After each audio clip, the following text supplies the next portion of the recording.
The SDAIE strategy I'm focused on today is the preview-review method.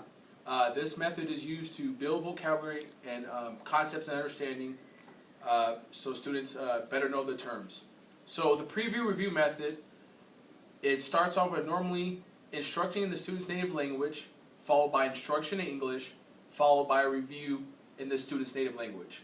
But for our purposes, since this is an English-only classroom environment, we will preview some materials with actual objects, and then we'll review those objects during the lesson plan.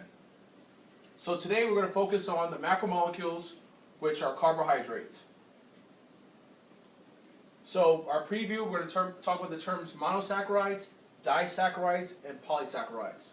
So as you look at the word part meanings, we have the word mono, which means one, di is two, poly is many, and saccharide, which means sugar.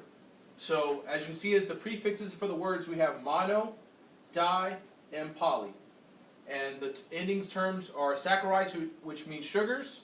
So from the breakdown of the words, we know that it's mono, saccharide means one sugar, disaccharide means two sugars, and polysaccharides means many sugars.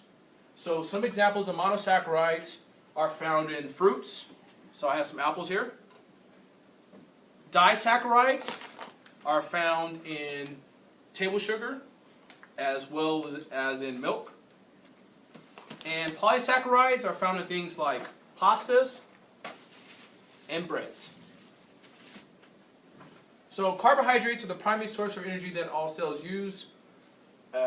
Carbohydrates are made of carbon, hydrogen, and oxygen. Those are the three main molecules. They're made of small subunits called monomers. So once again, we see that term mono meaning one. And they're better known to you guys as sugars. So monosaccharides are better known as simple sugars. And some of the actual names of the compounds are glucose, fructose, and galactose. So fructose, which is a monosaccharide, is found in fruits like apples. So that's one we reviewed earlier. Disaccharides, that means two sugars. So that means two of the small subunits are linked together, and these form the disaccharides. So examples of disaccharides are sucrose and lactose. So sucrose is actually glucose and fructose linked together. So sucrose is better known as table sugar. And lactose, which is found in milk, is glucose and galactose. So that's the disaccharide found in our milk. Polysaccharides are starches. So poly means many of the simple sugars linked together in long chains, and those are found in pastas and in breads. So those are starches. Starches are in the pastas and breads. And cellulose is found in plants, plant cell walls that they use for support.